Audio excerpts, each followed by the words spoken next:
Okay, so I think this assignment's good to see all the concepts that are happening, um, and to just apply them in kind of a simple way to the same graph.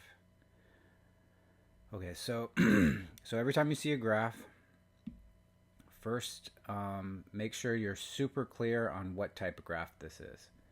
Okay, so right, you can see up here,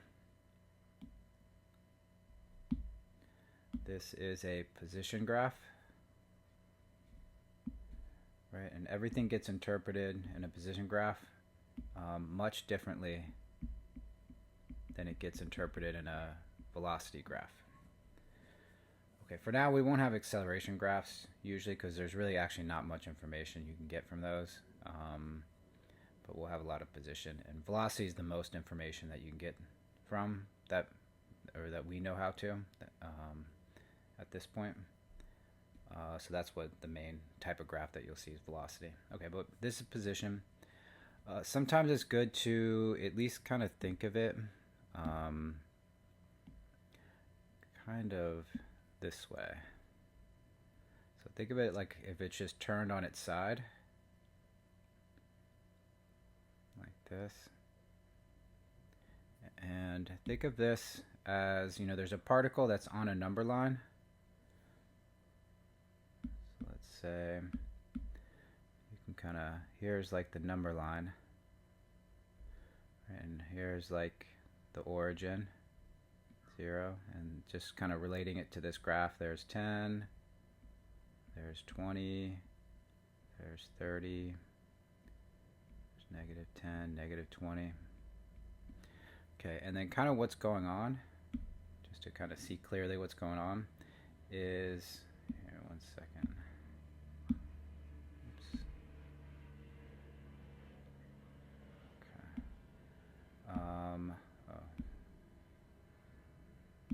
Okay, so look at this graph, right? So this graph here is saying, different things, but let's say, for instance, at t equals 0, it looks like it's at about 3. So you could do this on a number line. You could at t equals 0. This is where it starts.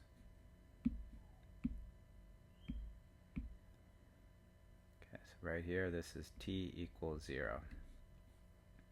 Okay, all of a sudden, 1 second later, it's at 10. So that means it's going to the right. And that makes sense because if you look at, kind of go back up to here, right, this slope is increasing. So that means the velocity is positive, and that means it's going to the right. And that makes sense now. So this is going to the right. So that means like at 1 second later, at t equals 1, it's at 10. Okay, this is kind of furthest to the right for a minute, or for the moment, and then all of a sudden it starts going to the left. Really it starts going this way, but as time goes by, this graph kind of shows time versus position. So, but really it's just kind of going this way, and then it starts going this way, on the number line. Okay, so look at this. So now it went here. I'll kind of even draw an arrow. So it went this way. Let me make that darker.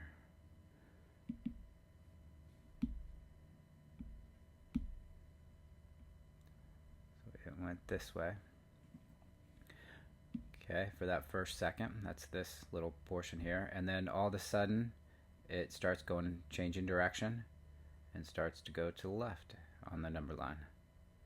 Right, and as far left it goes is to maybe -22 or so, -21 point something, and that's at t equals 5. Okay, so now it kind of goes this way. I'll kind of go above. So t equals 10, it's here, and then it goes all the way here till about -22,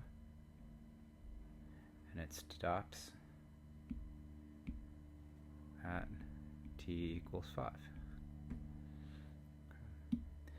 Okay, and then at t equals 5, it changes direction, starts going to the right.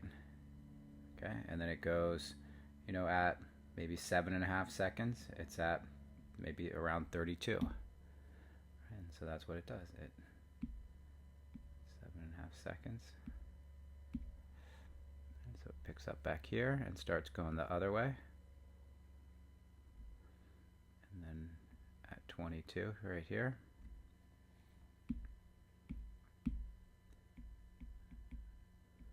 It's right there at about t equals 7.5, right? So you can kind of think of it. This graph is kind of showing you right furthest to the right, and then starts going to the left here, and then goes to the right. Okay, so just to get a different perspective on it. You know, that's what all this stuff is just seeing things from different perspectives and then choosing the perspective that is most helpful for a given problem. You know, not easy, but that's like what's required to do well with this stuff. So okay, so let's look at this. So let's look at the kind of original graph now. That was just kind of a way to kind of explain it so you can kind of see it a different way. But okay, let's look at the original because you're going to be given them this way, even though you can turn your paper and look at it that way if you want. But okay, so part A, or question statement A, says the particle is furthest to the left when t equals 5. Yeah, definitely, right? We kind of showed that. So that's true.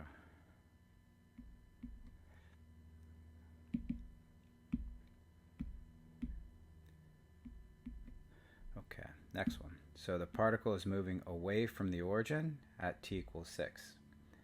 So, you know, this is really the origin, right? Because this is like 0 on the number line.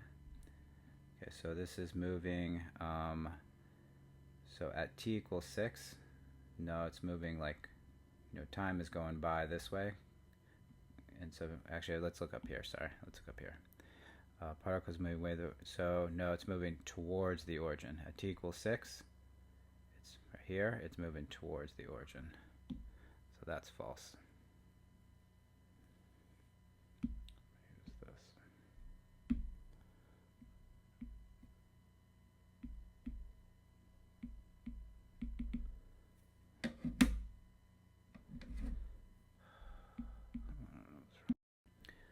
Sorry, my Apple Pen wasn't working. I forget what I was saying. So, okay, so particle moving away. So, no, so not moving away. That's moving towards. Okay, yeah, that's the last thing.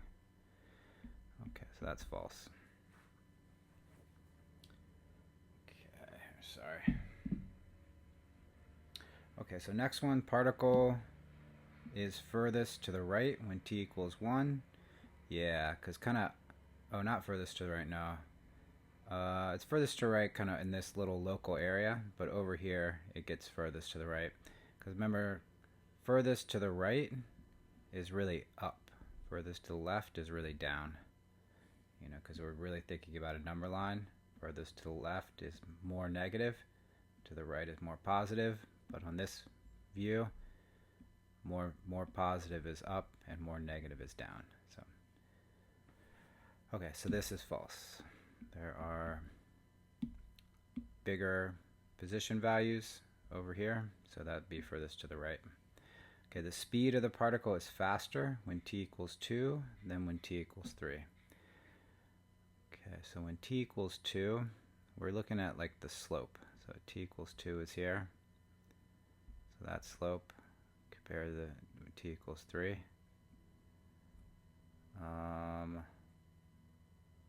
Kind of hard to tell. I think when t equals 3, it's a little bit steeper down. So that's false. So, you know, a steeper slope is faster, right? Steeper slope is a bigger slope, you know, absolute value.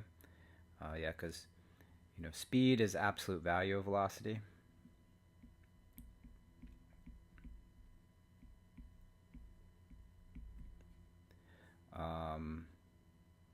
So, you know, like a speed of -10 is faster than a speed of +8, right? Because the absolute value is bigger. Okay, and just like even a speed of -10, speed of -10 is faster than a speed of -8. You know, same reason. Okay, so this is kind of a bigger negative, so that's a faster speed. So yeah, so that's false. Okay, next one, E. So the particle is moving towards the origin at t equals 2. So yeah, for sure, because we're kind of going from left to right, and this is the origin. This line represents the origin here. So yeah, so it's definitely going towards the origin at t equals 2, so that's true. Okay, next one, the particle is at rest when t equals 2.5. So no, the particle is at the origin when t equals 2.5, but it's at, for a position graph, it's at rest at these little relative max and mins. Okay, so this one's false. Okay, G, so the particle is at rest twice on the interval? Yeah, for sure. So, I'm gonna erase this. Whoops. So yeah, so at rest, whoops, at rest here and at rest here. Because the velocity is 0. Same here. Okay, and velocity is 0 because velocity is the derivative of position, and derivatives are slopes of tangent lines. So since the slope of the tangent line is 0, then the derivative is 0, which means the velocity is 0. Same thing here. Okay, so particles at rest twice, so that's true. Okay, next one, for H, the particle is moving towards the right at t equals 6. So t equals 6, yeah, so whoops, t equals 6 is right here. Definitely going to the right, because you can think of it different ways. You can just think of it, it's, whoops, okay. It is, you know, because you're thinking from left to right, going to the right on a number line is really going up. You know, that's one way to think of it. You could also think of it as, yeah, you know, just the graph is increasing, so that means that the velocity is positive, and positive velocity means going to the right. Okay, so G is true, or H is true. Okay, and then I, the average velocity on 1 to 7 is 0 meters per second. So yeah, so average velocity,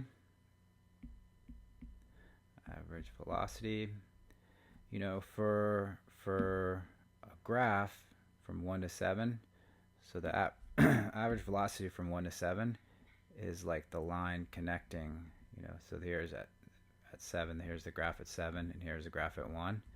It's the slope of the secant line between those 2 points, and that's 0, so the average velocity is 0. Okay, you could also think of it, average velocity, as like slope formula, and you could think of like this point is 1 comma 10, and you could think of this point as 7 comma 10, and now if you did slope formula, it'd be 10 minus 10 over 1 minus 7, and that's 0. So okay, so you can kind of just think of it kind of more conceptual with the graph, or you can think of it in terms of the slope formula, like that. Okay, so either way, that's true. Okay, so that's why in this one there was five truths on that one. Okay, next one. So if you watch the last one with the position graphs, so everything in this is interpreted much differently. So here, just real quick. So now with this one, I feel like with this one, you're more so, instead of visualizing like you are in a position graph, I feel like you're just getting information from this graph. This graph just gives you information. So like, you know, different points might give you information. So this tells you these relative max or mins. You know, first off, all the y values are velocities at different times. So, you know, this is 1 second, 2 seconds. So this is like maybe 0.1 second. At 0.1 second, the particle is going 3, you know, velocity of 3. You know, at 0.5, it's going a velocity of 6. At 1, it's going a velocity of 8. So you can see it's definitely speeding up, right, as time goes by. And that makes sense that it's speeding up because the velocity is positive, right, because it's above the t-axis, and it's and the acceleration is positive because it's increasing. So that's like one of the main things. Maybe I'll do this for this graph here.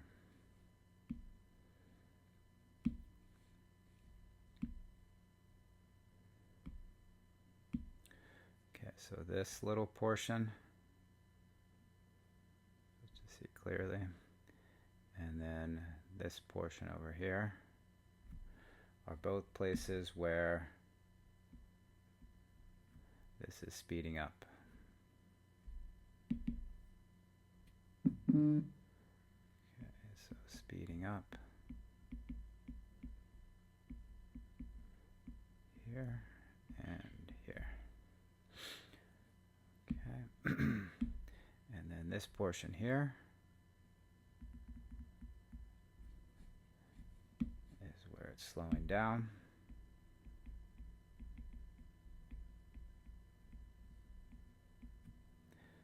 Okay, and that's because for this first portion, velocity is positive. Really, velocity is positive everywhere. So here, but velocity is positive, and the acceleration is positive because it's increasing. So whenever velocity is increasing, acceleration is positive. And when acceleration and velocity are both positive, then it's speeding up. When both positive or both negative, so same sign. And so same thing over here. Same sign. Both positive, acceleration and velocity, then it's speeding up. Here, the velocity is positive because it's above the t-axis. This is positive velocities, right? These are all the velocities over here. So they're all positive, but it's slowing down because the velocity graph, the graph is decreasing, so that means the acceleration is negative. Okay, so I'll put that here. So for this one, acceleration is negative. For this one, acceleration positive. For this one, acceleration positive. Okay. So down here and here, where it's the velocity crosses the x-axis, here the velocity is 0, so this is at rest. Same thing here. Velocity is 0, so this is at rest. Okay, so look at all the information you're getting out of this graph. Yeah, just have to kind of know how to interpret different things. Okay. I think those are the main, that's kind of the main information. Oh, also, at the particle only changes direction when the velocity changes from positive to negative or negative to positive. So the fact that this graph is always positive, right? You see it never goes into negative velocities down here, right? These are all the negative velocities. It only stays at positive velocities or maybe 0 a couple times. So we know that if we look down here, anytime it says it changes direction, this has to be false. So we know that this changes direction. That's false right away. Okay.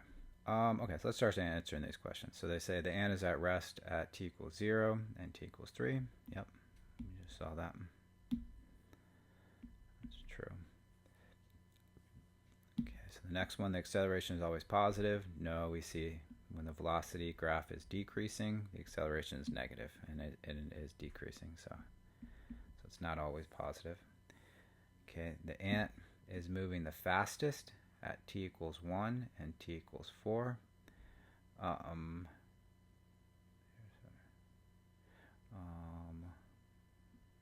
So moving the fastest, t equals 1 and t equals 4. Yeah.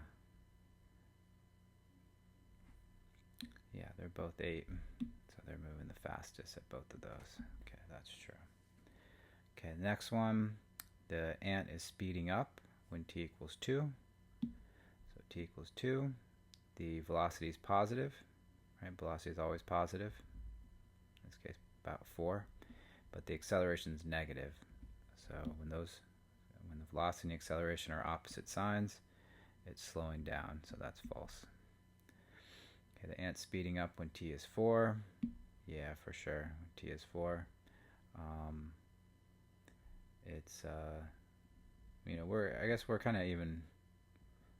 It's weird that it's an input. We actually this class doesn't really ask you what's going on at endpoints like that, but we assume, even though it says it stops at 4, you can think of it to keep going. But yeah, velocity is positive and the acceleration is positive, right? Because it's increasing, so that's speeding up. That's true. Okay, so G at t equals 1, the ant's moving towards the right. So really, this ant's always moving towards the right. Velocity is always positive, except when it's at rest at 0 and 3. Every other place it's moving to the right. So this ant never moves to the left. It just stops, starts moving to the right, moving to the right, moving to the right, stops, and then moving to the right.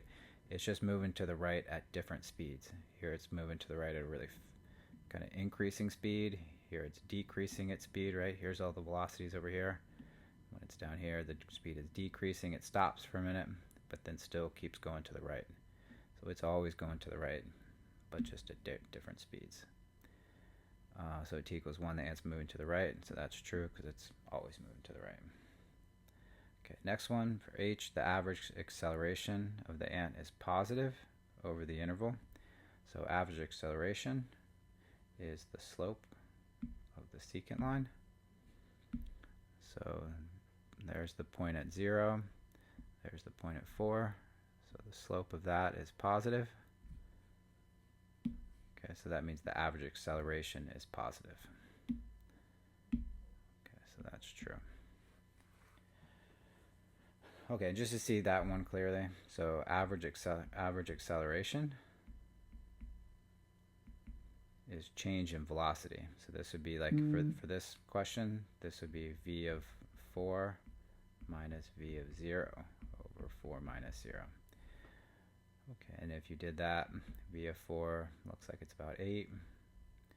V of 0 is 0 over 4 minus 0, so that's 2. Okay, but that's positive 2. Okay, last one, the acceleration of the ant is 0 at t equals 1. Yeah, for sure. All right, so at these points, so right here, acceleration equals 0. And then down here,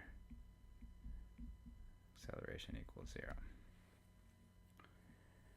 Okay, so look at all this information that you're getting from this one graph, and all this different information. Some of it's talking about the sign of velocity, velocity positive or negative. That's just y values. Acceleration positive or negative, that's increasing, decreasing. Acceleration 0, that's at max and mins. Velocity 0, that's at x-intercepts. Then you've got like average acceleration, slope of a secant line. When is it speeding up? That's looking at two things, acceleration and velocity at the same time. So notice like all this information that you have to get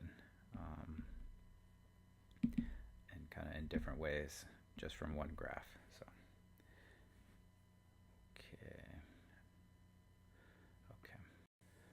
Okay, so now we're not giving graphs anymore. Now we're given a function, so can't visualize things as easily as we could have with the graphs. Okay, but let's read this. So they say the rate at which people enter an auditorium for a rock concert is modeled by the function r, given by that, so this polynomial. And this is the rate at which people enter the auditorium. Let's highlight that so we don't forget. So the rate that people enter is r of t. Okay, and then actually let's highlight the measured in people, measured in people per hour. So that's kind of most important information, I think. Okay, so this is a rate function. R of t is a rate function. It's the rate of people entering, and the units are people per hour. So always pay attention to units. They really help in certain cases. So r prime of t represents the rate at which people are entering the auditorium.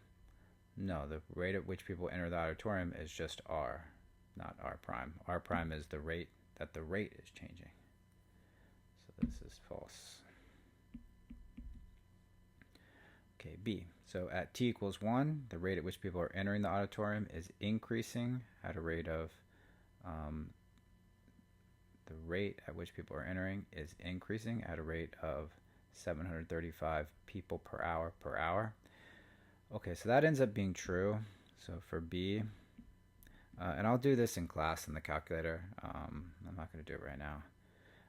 But if you look at, you'd really be looking at R prime at 1. Right, R is the rate that people are entering. If they're talking about the rate, if they're saying that the rate is increasing, then they're talking about the rate of the rate. If the rate is increasing, then the rate is increasing, so the rate is changing. So, the rate itself is changing, then you're talking about the derivative of the rate. And so that's R prime. So if they ever talk about rate increasing or rate decreasing, you're talking about the derivative of the rate function. So, okay, since this is a rate function, we're looking at derivative. Okay, if you take the derivative of this in the calculator, I'm not going to do it, but that does equal 735. And this is the correct units because R of t is people per hour, so R prime of t is going to be people per hour. So every time you take a derivative, it does another per hour, and that's because t is in hours. So okay, so that one's true. Okay, next one, at t equals 1, the rate at which people are entering the auditorium is increasing. No, so the only problem with this one is the units.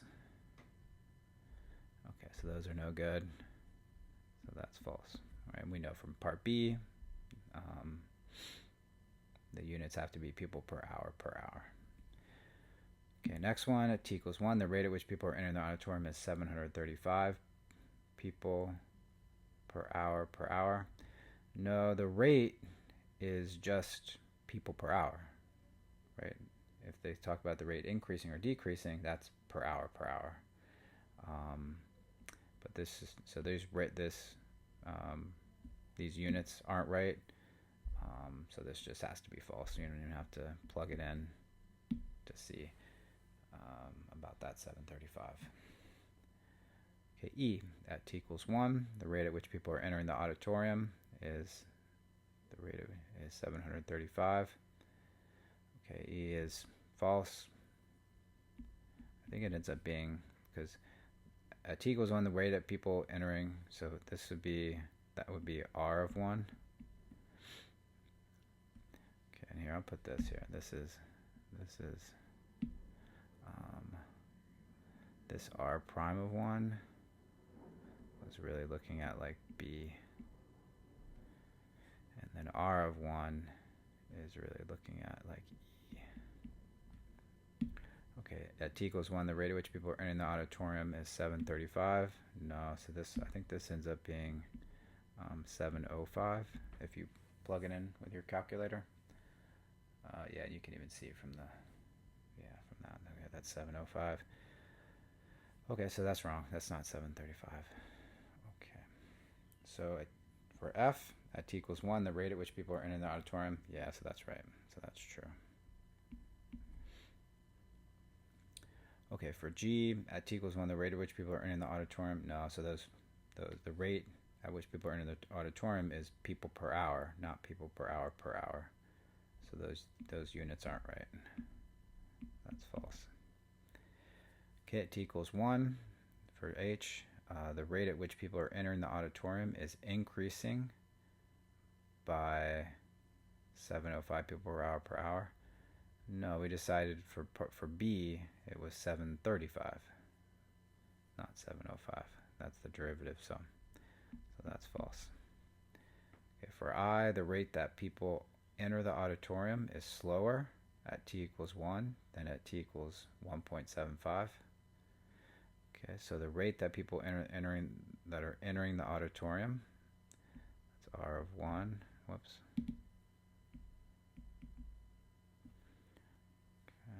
This is for part I. Okay, R of 1 we know is 705. And then in the calculator, if you do R of 1.75. Okay, so I just did that in the calculator, and that's about 608. Whoops.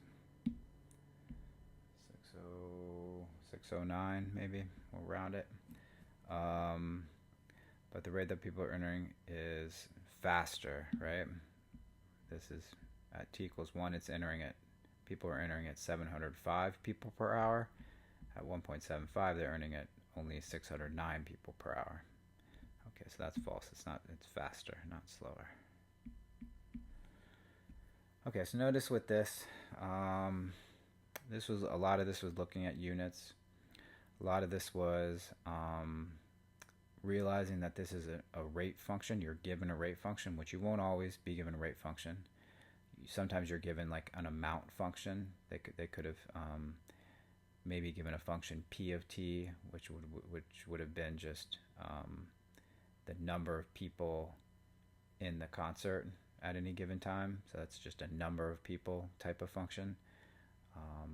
If you take derivative, then you would get the people per hour entering maybe or leaving, depending. Yeah, you might even be given a function, the number of people that are leaving or that have left at a certain time or something maybe. Yeah, so, but this is a rate function. You take derivative, you get like a per hour, you know, with the units. Okay, so that's it. Okay, last one. So a little more complicated rate type functions in other contexts. So here, let's highlight the most important things. So they say the rate, so the rate at which water flows into a drain pipe is modeled by the function R of t, and it's cubic feet per hour. So it's a rate function, a rate going in to a drain pipe, really into a tank, I think. It's kind of a weird explanation, but okay. Then they say for t between 0 and 8, then they say the pipe is partially blocked, allowing water to drain out of the other end of the pipe at a rate modeled by that. So this is another line to drain out, okay, at a rate of whatever d of t is, and that's also cubic feet per hour. So that's like volume. Cubic feet is volume, and so that's the volume of water that's leaving per hour at any given point in time. And then the last thing they say is that there just happens to be 30 cubic feet of water in the drain pipe at t equals 0. So that's just an amount now. Okay, so that's not a rate. That's just the amount of water that's in the pipe initially at t equals 0. Okay, so let's look at all these. So for A, they say the amount of water in the tank is increasing at t equals 3. So, you know, I'm not gonna do it right now on the calculator. It's getting late. But so they say the amount of the water in the tank is increasing at t equals 3. So let's just say, let's say it's something like this. Let's draw a little picture just so we can visualize it a little bit. So I don't know what this looks like, but something like this maybe. Okay, so let's say there's like a pipe here. There's a pipe here kind of going into it. And then there's another pipe where water can drain. Maybe it just kind of goes like this. And water can drain out of it. Okay, and let's say water is like kind of flowing this way and kind of flows into the tank. And it's got a little bit of water, and then it kind of drains. If it gets high enough, it'll drain out this way at a certain rate. But you know, it's partially blocked, you know, so it's like a little blockage somewhere, so water can't drain out super fast the other end. Maybe, I don't know. Okay, but that's like, I think basically what's going on. If it's not exactly that, it's something like that. Okay, So the amount of water in the tank is increasing at t equals 3. So this water level here is going to increase if water is going in faster than water is draining out. Okay, so you can kind of do this two ways with the calculator. You could, so water rate going in is R of t. Okay, and you want to compare it to the draining, which is d of t. And you would just want to know which one's bigger. So if R of t is bigger, and this is really at t equals 3. So here, 1 second. So here, this is really at t equals 3 that we're looking at this.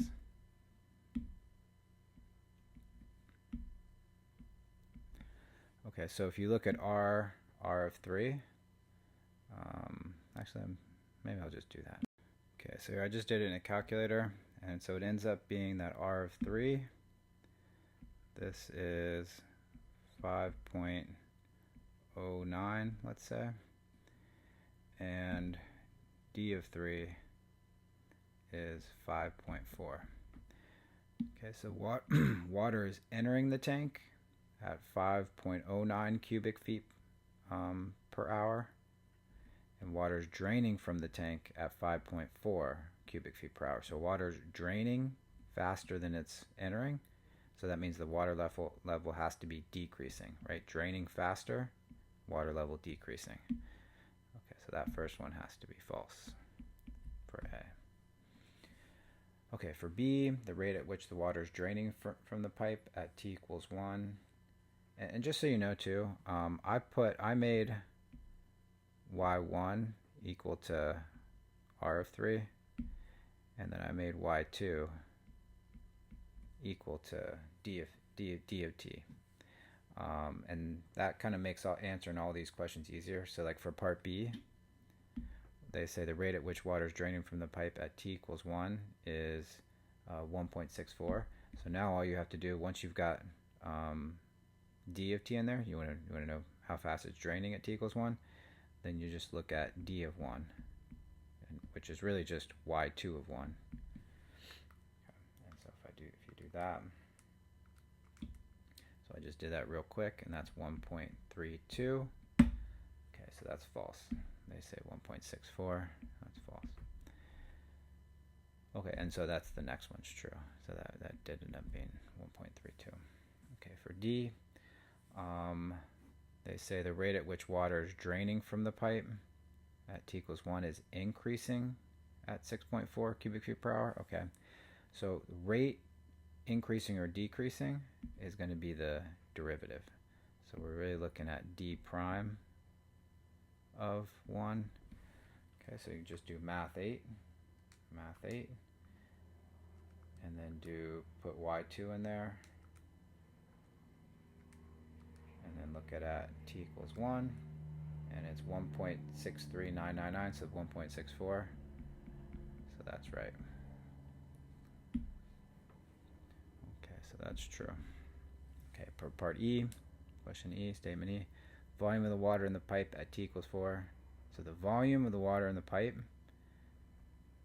that's kind of like A, the amount of water, the volume of the water, is decreasing at a rate of 1.148.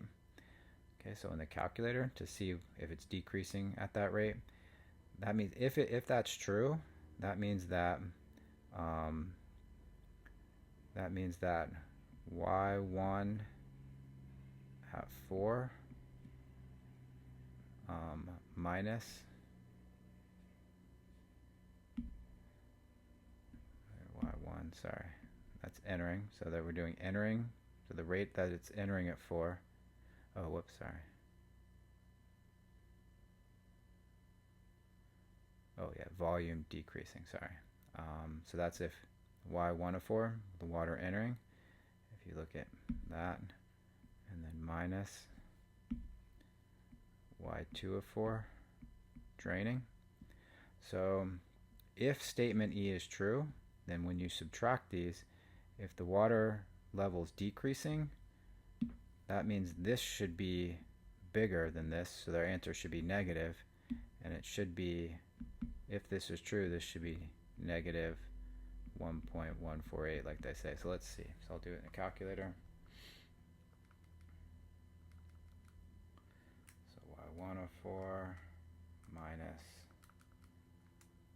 y204, that ends up being positive 1.148.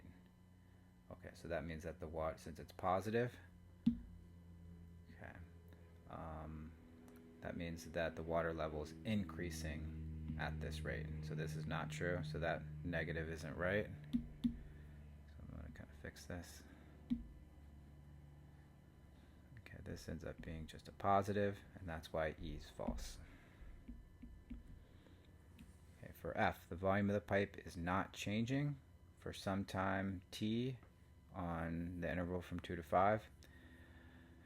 Okay, if the volume of the water in the pipe isn't changing, that means the rate that the water is going in is equal to the rate that water is going out. And since you've already got y1 and y2 as the rate entering and leaving, all you do is just graph the two functions and see if they're equal at any point in time on this interval. And if you do that, they do end up being equal. I think somewhere around 3.5 or 3 or something like that. They intersect, and so that they do equal each other. So the rate at some point in time on that interval, the rate that the water's entering the tank is equal to the rate that it's draining, and that means that the water level won't be changing, or the volume won't be changing at that point in time. Okay, for G, they say the rate at which rainwater flows into the pipe. The rate at which rainwater flows into the pipe and the rate at which water leaks from the pipe is the same at t equals 0. Yeah, that's true. We can actually even see that without the calculator. Sine of 0 is 0, so this whole thing will be 0. And these all have t's in them, so this will be 0 also. So that has to be true. Okay, you could also just plug it in the calculator. You could look at y1 of 0, that ends up being 0, and then y2 of 0, that ends up being 0 if you do it in the calculator. Okay, for H, at t equals 2, the amount of water in the pipe is negative. Don't worry about that one. Let's just kind of exit that one out. We're actually going to really be able to answer that. I'm not going to ask about how much water, but that's going to be false. There can't be negative amount of water. I think that's all they're saying, actually, now that I think about it. Yeah, there can't be negative water, so that doesn't even make sense. Okay, we're actually going to be able to figure that out later, at least how much water there is from rate functions. But okay, then the last one, the rate of change of the volume in the tank is given by that. Okay, so right away you can see this doesn't make sense. So the rate of change of the volume would be, if that 30 wasn't there, that would be right. If it was just these two, R of t minus d of t, that is the rate of change of the volume in the tank, entering minus draining. That's just the change. Same with, I think we did a shopper question where people were entering a shopping mall and leaving a shopping mall. If you subtract those two rates, that's just the rate of change of the population of the people in the mall. Okay, and that's the same thing here. But that 30, and you can just kind of in math, just to see how math works in general. This 30 is cubic feet. That's a volume. These are rates. It never makes sense to, or maybe almost never, but basically never makes sense to add things with add and subtract things with different units. Those, anytime you do that, that's like, doesn't make sense. Yeah, so this is definitely false. Okay, so that's everything.